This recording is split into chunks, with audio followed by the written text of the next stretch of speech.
Hi guys, I'm back again. This is Brian's point of view, and by the way, before we get into it, we are almost done. I have Brian and Skyling left, and then that's the end for Left 4 Dead 4. Then I'll be moving on to Left 4 Dead 5, which I have learned is more than 200 pages. It's 230 pages, so it'll be 23 chapters, obviously. It's 10 pages per chapter. All of these readings, all these chapters, they're all in a playlist. Go to my channel, which you'll be able to click because you're already watching it, and then go to my playlists, and they should be under Left 4 Dead readings and reactions. But let's get into Brian's point of view. I sat down on the old bed. I sat down on the old bed. It didn't feel very sturdy. I traced the lines on the old bedspread. God only knows how long it had been here. Ryan was in a room across the hall. There were no cars, no phones, no Wi-Fi, old TVs, and we had daylight and candles for lighting. I don't understand how these people live like that. That's rude. I looked at the mess of clothes that had been dumped on my bed. Everything here was dusty, and we couldn't say anything because it was a place to live. Mom was excited to be able to do some decorating, and there was a hardware store across town that Dad could use to get some supplies to fix this place up. Ryan and I had been enrolled in Armadillo Junior High, and their mascot was obviously the armadillo. It was a cute little thing, but I found it kind of funny. Okay. So, junior high is middle school, and why? Okay. That's not right. That's not right. Ryan is 2 years younger than you. You are 11 years old. He would be about 9. Yeah, he's 9. He's in the grade school. He's in grade school. I'm just gonna fix that. I had been enrolled in Armadillo Junior High. And then we can just say Ryan and I. Oh my god, I can't even write. I typed his name as Ryan. I didn't even throw up. I just drank water. Ryan and I would be starting school tomorrow in the middle of the school year. In the middle of the year, I'm sorry, and I was kind of nervous. If Nicole was in the van that came through, would that mean she would be going to school too, or is it too soon? It's too soon, bud. She's not even here yet. I lay down for bed, dreading tomorrow. The morning came too soon, and I didn't get enough sleep. We don't have uniforms anymore, so that's a plus. That is a plus. Uniforms kind of suck. I don't have to wear a uniform at my school, but I just feel like the one that you guys had to wear was really ugly. I pull on jeans and a t-shirt, walking downstairs and putting on my shoes. I sit at the table and eat breakfast, and Dad apologizes for uprooting us. It's okay. It's always okay. Is it though? Is it though? I finished getting ready, then I put together a backpack, taking everything from my old school and deciding to reuse it. Ryan and I walked to school together. School was all in the same building at the same time. We parted ways at the door after receiving our schedule. Mrs. Abbott taught almost everything, and I was nervous as I approached her classroom door. I took a deep breath before knocking, being greeted by an older woman. By older, I think he means late 40s at the latest, because Miss Abbott is pretty young. I like having younger, I like making the teachers a bit younger, so that way people like Skyling don't bully them for being old. She welcomes me in, introduces me, and directs me to a seat beside a boy with jet black hair. He smiles at me, and I nod politely. He seemed like a good kid. When I was seated, Mrs. Abbott came over to me. Hello, Brian. I'm Mrs. Abbott, and I'll be your teacher for the next 3 years, okay? I need you to fill these out. Turn them in next week. This paper here is due tomorrow. Ask Noah for his notes. I'm sure he'll help. He's such a sweetheart.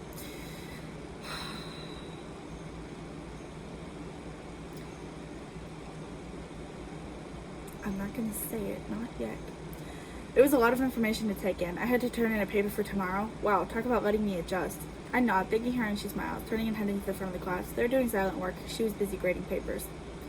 I pick up my pencil and Noah kicks me. I jump, causing the table to screech on the floor. Everyone turns to look at me. I feel my face redden. Sorry, Noah declares. People turn to him instead, questioning the point of the noise. He shifts in his seat. These desks are uncomfy. Everyone mutters in agreement and turns around before Noah whispers to me, Hey, I'm Noah. Nice to meet you. I'm glad you made it out alive. I heard what's happening.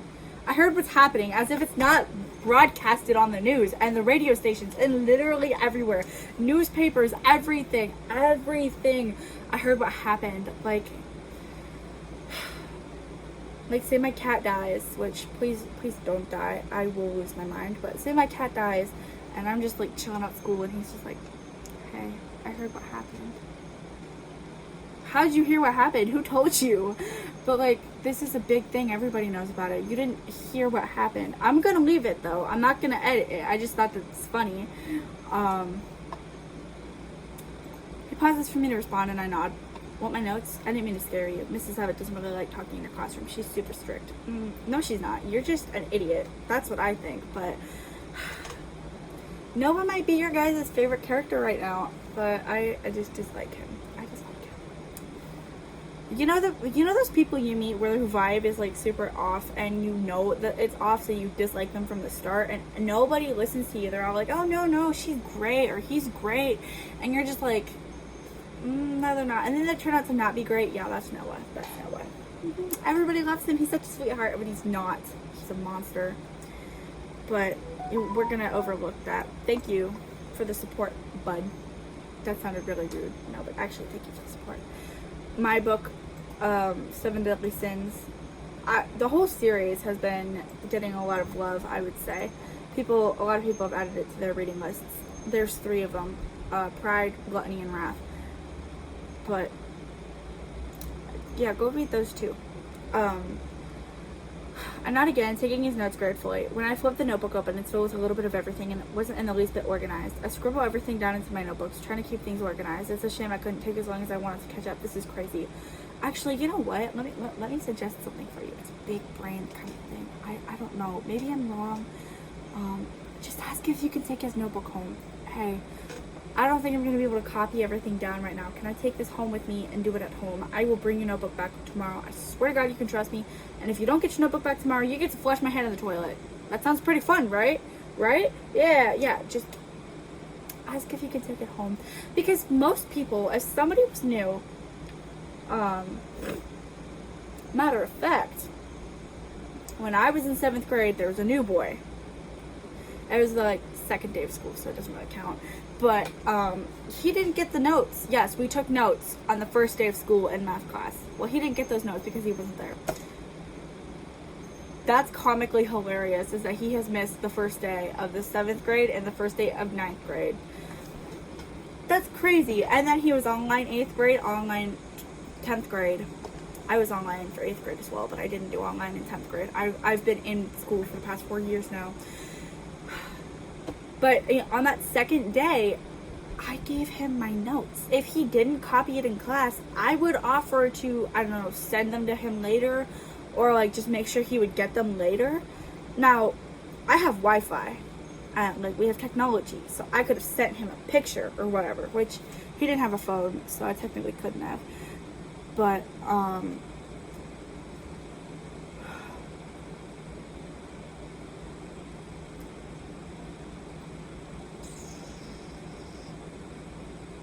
if I didn't have Wi-Fi, I kind of lost where it was going, and I just now remembered.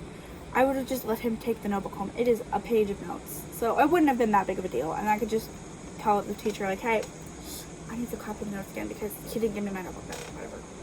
I wouldn't have threatened him. I literally started dating him, like, the next day, so, I wouldn't have threatened him, but it's like, help a new kid out. It's not that big of a deal. Like, just be nice to people, but just ask him if you can take the notebook home, Brian. Honestly, I don't think he's going to care because Noah doesn't care. Anyways, I got as much work as I could done, and when Mrs. Abbott dismisses us for lunch, Noah takes me to his table. A girl was already sitting at the table and we were going to, and I panicked. I've heartburn for a second there. She had black hair and she was writing something. It could have been an essay or a book, but she was writing fast. When we approached the table with our lunches, she looked up. I see you found a new friend. She smiles kindly at me, extending her hand. I'm Becky. Nice to meet you. I'm Brian, I say, shaking her hand too. A tray pops next to mine and someone claps me on the back, making me jump again. Oh, Brian, why are you so skittish? Are you going to get beat up? Better not. Sorry, kid, the boy apologizes, looking at me through his hood. Didn't mean to scare you. I'm Eli. Eli? I was shocked to see him, especially since he was in school with me that same day. His parents must have evacuated him immediately like mine did. You mean parent? He's got Nanny Annie. Also, when Nanny Annie was created, I just thought that was the funniest thing ever. It was created by like a 12-year-old, so cut me some slack. Good to see you. You know, it's good to see you too. I'm glad you made it out alright. I really hate how I get chapter update notifications. Like, I'm not even reading the book right now.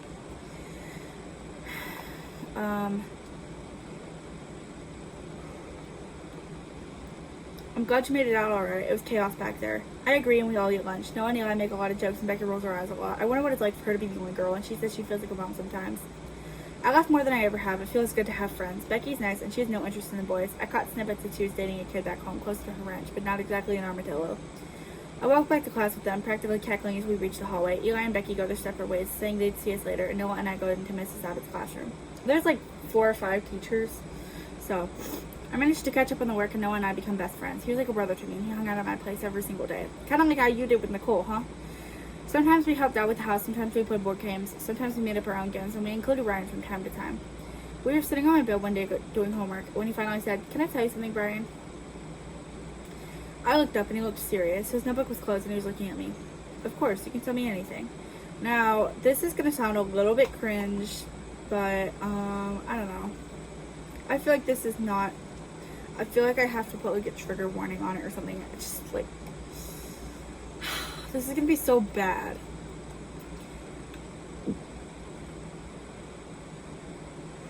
Well, I hype myself up too.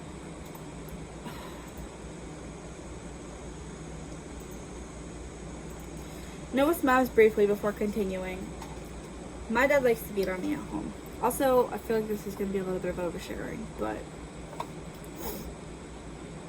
whenever I don't do something the way he wants it, it's me. And while he's in a wheelchair, whenever I don't do something the way he wants it, I think it's supposed to say he hits me. And, well, he's in a wheelchair, so he can't really do much, but lately he and Eli's mom have been seeing each other, and she abuses me just as much. She burns cigarettes on us sometimes, mostly Eli. He's got scars everywhere. It's terrifying. We sometimes have to lock ourselves in our rooms because they get so bad. My dad's only wheelchair bound because when the Great Apocalypse hit, he had a bad back, and it messed him up really bad. I wish he would die. I hate him, but, you know, Noah shrugs. Honestly, bro, same. I don't know why he even had me, Noah says after a minute quietly. I don't know my real mom. Eli's mom isn't her. Eli's mom isn't his real mom. Not her. She's a foster mom, kind of. She runs the orphanage, but he's the only one, so she kind of claims him, you know. Okay, well that makes me happy that she's just his legal guardian and not, like, his fake mother. Because if everybody hates Nanny Annie, let's be real. I hate Nanny Annie.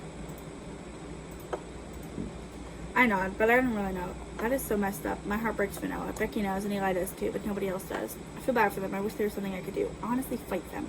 Fight his parents. One day it was raining and I was asleep. I hadn't been deeply asleep because I heard something knocking on my window. I looked over and saw Noah. I climbed out of bed, letting him in despite him being soaking wet. I wondered where Eli went when they got so bad, but I didn't want Noah to think I didn't care about him. He wore his sleeves on his hoodie up, and I saw bruises in the shape of fingers. "Noah, who did that to you?" "Dad and Nanny Annie," he says, rolling his sleeves down again. "It's awful. I hate it there." I knew he did, but my home had become a sanctuary for him, and we were subtly trying to get Eli to come along, too. I wondered if Eli's real parents would ever want him back, but it was probably a slim chance. Honestly, I think they do, because I remember Hunter. Hunter is Eli's dad. I remember there was a time where we kind of let them readopt him. I don't even know why he was with Nanny Annie in the first place, but it kind of makes him who he is. So I just never gave him back to his real parents. Like he's some sort of possession that's passed around. But whatever. Noah ended up sleeping in my bed that night, so I took the 4. We got ready for school, and Eli smiled when we got there. "Eli," Noah finally says. Becky was looking too, but she probably knew what he was going to say. "Brian knows. He'd let you stay the night if you ever have to." Eli smiles. "Thanks, man. Sometimes life at home is shitty." I get it, but I don't. I just want them to know I'm there for them. I had some friends, one overdosed. He might be okay now, but you never know. Becky nods. We finish lunch and head back to class. Mrs. Abbott announces that she is going to change the seating chart, and we get excited. Oh, God. I always hated when teachers just randomly change the seating chart, because it's like, I'm a nerd, for one. I'm not going to deny it. But I like to sit closer to the front of the class because it helps me see better, and also I just don't feel so comfortable in the back of the classroom. But at the same time, the middle is okay for me, but I just prefer being closer to the front. I don't have to be front row. I just like to be more up there because it helps me see. I've got old lady eyes. But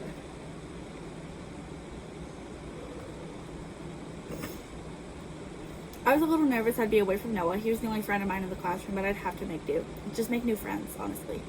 I'm just kidding. It's hard to make new friends. She allowed us to pick where we wanted to sit. They told us we could stay there for the remainder of class so she could work out a seating chart. Oh, so she's like, "You're getting your seats," but I don't even have them made yet. Noah and I stayed in our seats, but other kids hopped around to sit with their friends. Noah turned to me and he asked me if I like comic books. To be honest, I kind of hate them. I feel awkward saying it aloud. Dad always told me most guys don't read, but now his eyes widen and he smiled. You hate them. Damn, do you even read? Well, yeah, I read Stephen King. Ooh, I couldn't. It's too many words. I'm kind of illiterate. At least you own up to it. At least you own up to it, because you know what? You're more than just illiterate, but we're going to stop there. We start laughing. Noah isn't illiterate or stupid. He just doesn't try. No, he's stupid. I'm just kidding. No, Noah's one of those, like, calculated, smart kind of people. It's kind of scary. But we all hate Noah, and if you don't know why, then you just need to continue reading. When class continues, everyone is chatting and excited for the new seating arrangement. Mrs. Abbott has to warn us 3 times that we could lose this privilege, and that shuts everyone up. After school, Becky and Eli join us. Hey, do you guys want to see our treehouse? Noah asks. He and Becky have been friends since they were little kids, and they had Becky's dad's little treehouse in the small forest outside of town. Eli and I followed them as they wandered through the streets, bumping into each other and shoving each other. I knew Becky was crushing on a boy back home, but I think she'd be cute with Noah. No, nobody would be cute with Noah. Noah doesn't deserve happiness. Noah should fall into a hole and stay there. Noah needs to spiral downhill in a kitchen and just not come back up. I'm sorry, I'm such a hater. Eli was probably thinking the same thing because we cheered smirks as Becky shoved Noah and he actually fell. Her mouth dropped open and we all started laughing. She helped him up and he said he'd race us to the edge of town. We all started running, our shoes kicking up a cloud of dust behind us as we sprinted to the edge of town, slowing to catch our breath. Not that dramatic. It's not really like a big cloud of dust, but we're just gonna say kicking up dust because a cloud of dust is a little kind of extra, buddy. Becky was ready to go again the fastest, and she walked us through the trees to the tree house. Okay, that makes sense. It was nestled into the trees and it looked unstable. Trust me, it is, Noah says, as if he were reading my thoughts. I sneak a glance at him and he tells me to climb up. Trust me, it is stable. Gotta add that. We all entered the treehouse and it was a cute little space. I admired the structure. Becky's dad did a good job. I'd give anything to have something like this. Wow, I sat down. This place is awesome. Right? Becky smiles. My dad worked hard on this. So did my stepdad, but he didn't want much to do with it. He doesn't like my dad much. She has a stepdad? I didn't know that. Oh. Well, okay. He don't know what he's missing out on. Noah grins, looking at the ceiling. Your dad's a good guy. I know. We sit for a while and we talk about school. The school year was coming to an end and we were all excited for summer break. Thanks for taking me in, guys, I say, and they share a look. It was nothing. Becky smiles. It's nice to have another friend. The more the merrier, right? Right, Noah smiles. We stay for a bit longer and Eli takes his hood down, confessing that he doesn't feel embarrassed when he's with us. We walked back to town together, separating as we passed our house.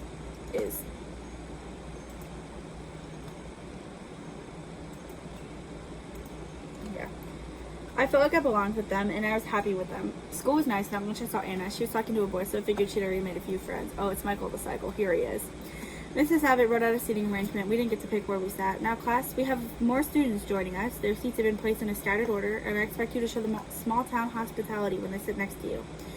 They'll be here any minute, so while we wait for them, I want you all to read silently. So, we're all going to be quietly reading until the celebrities come in, right? Noah pulled out a comic book, flashing me a grin as he showed me the cover. He mouthed that I should read it, and I smiled back, opening my book. I was excited to meet the new kids. They were probably survivors as kids. I hope they were. I'd get to see Nicole again. And if it's not, what are you going to do? Are you going to cry? Yeah, he is. Next is Skylene's, and that's her point of view from the apocalypse, and I think it might get us into the rest of everything to transition into book 5. Skylene is the last point of view, though, so I'll just remind you guys that in the next video.